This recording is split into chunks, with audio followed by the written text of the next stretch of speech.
Doctor কাবাস যেভাবে যেটা বলছিলেন যে বাংলাদেশি প্লেয়ারে কেন নিতে হবে, ভারতে কি প্লেয়ারের অভাব আছে? আমরা বইয়ে পড়ি, ম্যানেজে পড়ি যে স্পোর্টস সংস্কৃতির মিলন উৎসব হয়ে ওঠে, যেখানে একটা দেশের সাথে একটা দেশের সম্পর্ক আরো শক্তিশালী হয়, আরো সুন্দর সমৃদ্ধ হয়। কি বলবেন যে অন্য দেশের প্লেয়ারকে কেন নিচ্ছে, ভারতে কি প্লেয়ার অভাব হয়ে গেছে? এই পরিপ্রেক্ষিতে কাবাস আপনার দৃষ্টিকোণ ছোট্ট করে। প্রথমত বলি যে একটা জিনিস আমাদের মনে রাখা দরকার যে এই যে আইপিএল এর কথা বলা হচ্ছে, ইন্ডিয়ান প্রিমিয়ার লিগ, এখানে কিন্তু একটা রেশিও করে দেয়া আছে যে যেখানে আমরা কতজন ইন্ডিয়ান প্লেয়ার খেলাতে পারবো, কতজন বিদেশি প্লেয়ারকে খেলাতে পারবো। তাই শুধু ইন্ডিয়ান প্লেয়ারদেরকে নিয়েই কিন্তু আইপিএল নয়, এটা মনে রাখা দরকার। তার একটা নির্দিষ্ট রেশিও আছে, তার বেশিও নিতে পারবো না, কমও নিতে পারবো না, এটা প্রথম কথা। দ্বিতীয় নম্বর বিষয় যেটা আপনি হাসানবাবু যেটা বলছেন, একদমই তাই। খেলা মানেই কিন্তু সম্প্রীতির বাতাবরণ তৈরি করা, জাতীয় সংহতি থেকে শুরু করে আন্তর্জাতিক বাতাবরণ তৈরি করা। আমরা যখন খেলোয়াড়রা যখন পার্টিসিপেট করি, আমরা জাতীয় স্তরে অনেকবার পার্টিসিপেট করেছি নিজের রাজ্যকে।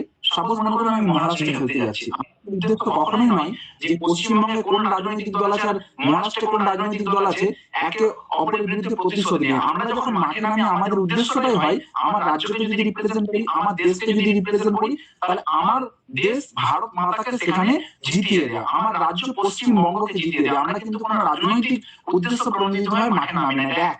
দ্বিতীয় নম্বর বিষয় আমি যেটা প্রথম থেকেই বলছি যে মুস্তাফিজুর রহমান আমরা যদি বয়কট করি তাহলে কি আমরা বাংলাদেশকে বিরাট কিছু বার্তা দিয়ে ফেলতে পারবো যে আমরা বাংলাদেশকে কোণঠাসা করতে চাইছি? আমার মনে হয় না তাতে বেশি কিছু লাভ হবে বলে।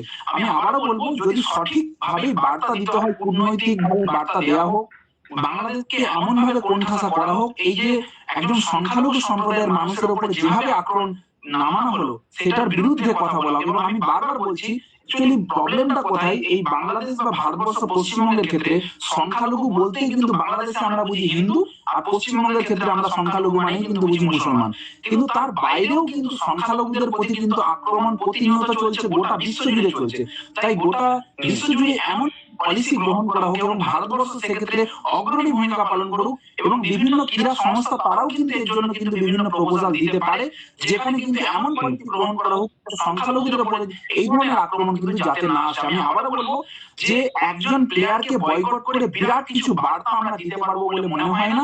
তবে আমি আবারও বলবো যে ভারতবর্ষ বর্তমান পরিস্থিতি কি রয়েছে, সেখানে যদি মনে হয় যে মুস্তাফিজুর রহমানকে ভারতবর্ষে নিয়ে আসলে একটা সাম্প্রদায়িক গন্ডগোল লেগে যেতে পারে, তাহলে সেক্ষেত্রে সরকার যে ভূমিকা পালন করবে তার সঙ্গে আমাদেরকে মেনে নিতে হবে। কিন্তু এর পাশাপাশি এটাও বলবো, তাহলে মেনে নিতে হবে যে ভারতবর্ষে বা পশ্চিমবঙ্গে বা কেকেআর কলকাতায় যে ম্যাচগুলি হবে সেক্ষেত্রে তাহলে সাম্প্রদায়িক একটা কিন্তু মানে পরিস্থিতি সেই অর্থে সাম্প্রদায়িক হয়ে উঠতে কিন্তু ভারতবর্ষের প্রশাসনিক ব্যবস্থা আমার মনে হয় এটুকুই। তবে আমি আবারও বলবো যে খেলোয়াড় এবং পরিচালনা এইগুলোকে কিন্তু রাজনৈতিক সবসময় বাইরেই রাখা উচিত।